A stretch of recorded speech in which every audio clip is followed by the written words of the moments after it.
Hey Grandma, you're probably not going to want to watch this video. I'm warning you now. I'm sorry.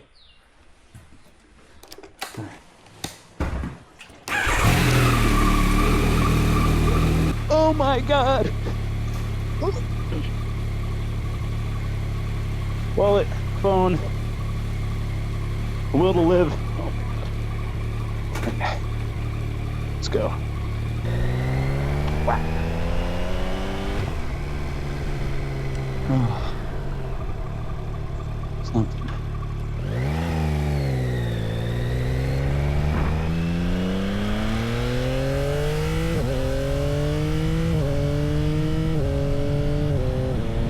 I've been kind of trying to think about how I want to sit down and talk about getting my private pilot's license. Me and my wife had the idea of doing a YouTube video of us flying to an airport that's relatively close to where we're at, that has a restaurant on the field, and they serve barbecue. So I was like, okay, that'd be a cool video, you know, fly over to this airport, land, get some barbecue, you know, maybe get some cool shots of me, like, you know, landing and talking to ATC and like all this different kind of stuff. But eventually, kind of what that evolved to was just like her pointing the camera out the window like the entire time. You know, and then I had the idea of getting my, you know, my camera set up. I'll sit down in like the living room or something, and instead I'll use like all that footage from the flight as like B-roll and kind of talk over it and, you know, discuss why or like how I got my private pilot's license. Because, you know, when I was still a student, I watched like a whole bunch of different videos of people talking about like their experience and like what the best route is to go and all this like informational stuff. And I mean, it's pretty useful.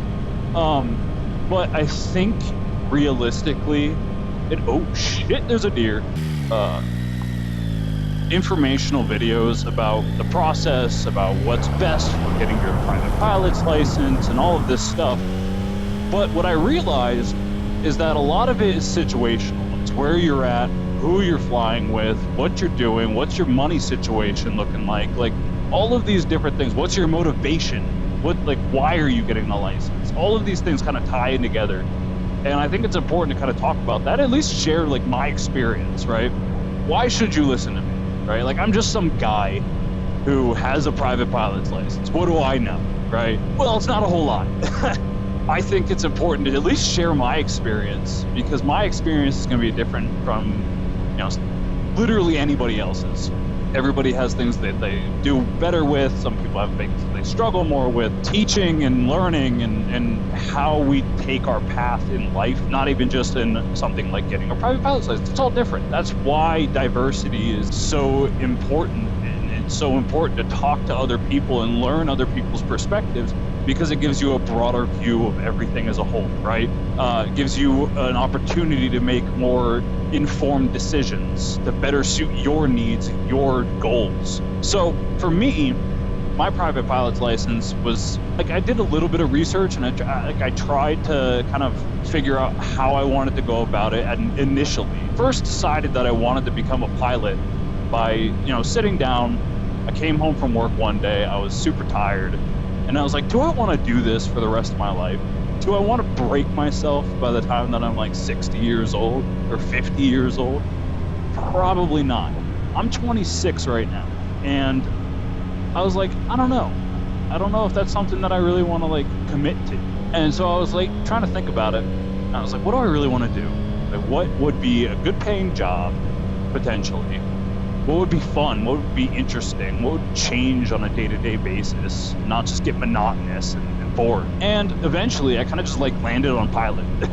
Now, somebody might be watching this video right now and be like, dude, this guy is totally wrong. This job sucks, or like, you know, might have some kind of different opinion on it. And it's just fine, you know. Feel free to share that in the comments. From somebody like fresh eyes, right? Like just going into it. That's what I thought. Obviously, as I go further into it and I go to get my instrument and my commercial and all this stuff later on, I might have a different opinion.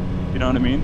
But as of right now, as a private pilot, I'm having fun. I'm enjoying myself. I'm going up on the weekends. You know, I'm doing like the classic weekend warrior thing, because I still have a full-time job where I don't really get a whole lot of opportunity to fly because it's freaking expensive, man. Like, and the times that I do, yeah, I enjoy it. I go up, I try to brush up on my skills, I try to, you know, put myself in different situations. That way I'm trying to learn, you know. Flying out here in the Midwest, I don't have a whole lot of experience flying into things like towered airports. You know, I fly into like one towered airport in Kansas City, which I've somewhat gotten familiar with now, but aside from that, like, not a whole lot. I'm still like kind of rusty on it. On the reverse side, I know that there's people out there that are like, oh, I'm more comfortable flying into towered airports. I'm more scared flying into non-towered airports because you never know what people are going to do. And that's true. That's absolutely true. I've almost died like twice. It's different. It's different experiences. It's different, like, levels of comfort, you know? And that's fine.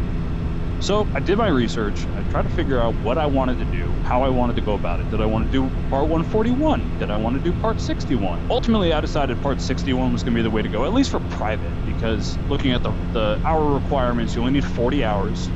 You only need friggin' like 10 hours of solo time, right? 5 of which need to be cross country, and then you need to do like all your 3 hours of instrument, whatever, all your like requirements that you can look up in the regulations. And I decided that, you know, I went on Google and I looked up like what's the closest flight school to me, and I found one, and they advertised that they had like cheap rates and all this, and you know, I tried to come at it with like a realistic expectation. I'm like, okay, does it really, like, are they really going to be able to give me my license under 20 grand? And what I quickly realized is like, that's entirely dependent on me. That's not something that a school can like really promise. A lot of schools do, and I see it all the time. I see it on like Instagram and all this stuff. They're like, oh, we guarantee you you're private in like 3 months, right at the 40-hour mark for like $10,000, which is crazy. That's not realistic. That's not attainable for a lot of people. Because like I've said, a lot of people learn at different intervals or different speeds. And so as I was doing that, and I like went and did the orientation flight, and I was talking to the instructor, and I was like, really, like, you know, what's this, like, what should I expect and all this stuff. Once I kind of realized like what it all kind of was, I decided that like I'm gonna have to like study and really like try to be able to accomplish this, and it's gonna be hard. I realized that from the get that it was going to be hard. You know, this is something different that I have never done before. I've never done anything like this, and I wanted to try it because I like, as soon as I did my first orientation flight, dude, I was hooked. I loved it. It was so fun. I don't know. I decided I just wanted to do it. I was committed, and luckily at the time my wife was working a pretty good job, making a pretty good amount of money, who was able to kind of help support that. Without her, I would not have been able to do it at all.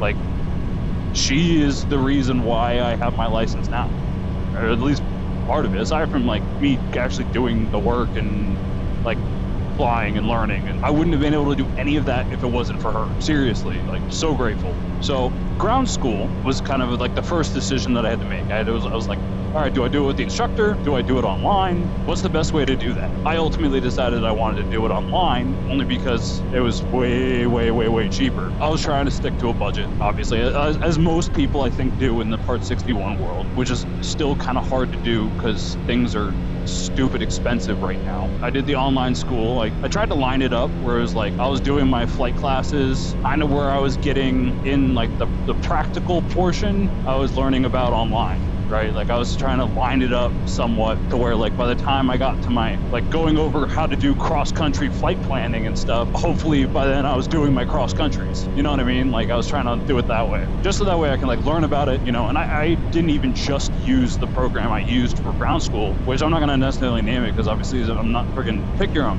Do your own research, which one's best for you. There's a whole bunch of them out there. In addition to all that online learning, right, I wasn't just doing that, you know what I mean? Like, I was looking at YouTube videos. Like, there's a whole bunch of channels out there that provide a lot of really good, useful information for free to like supplement what you're learning in ground and also in the air. And I also used like Microsoft Flight Simulator and stuff. Like, sure, I was using an Xbox controller and I was freaking trying to practice my stalls and steep turns and all that with a controller instead of a yoke, and throttle and stuff. But one of my friends who is an airline pilot right now recommended to me that you chair fly. That's something they did in their training, and that's something I guess that works for a lot of people, is like go through the motions, sit down in a chair, pretend like you're sitting in the cockpit, and just go through the motions and practice, get repetition. And so I decided that instead of doing that, I was just going to use Microsoft Flight Simulator and try to do it virtually that way. I think it ended up helping, kind of helped me get my fundamentals down and you get a grasp of it a little bit better. I think it helped a lot. And going into this, you have to be motivated, you know what I mean? Like, you can't just go into it and be like, I think I'm gonna fly like maybe once a month. Like,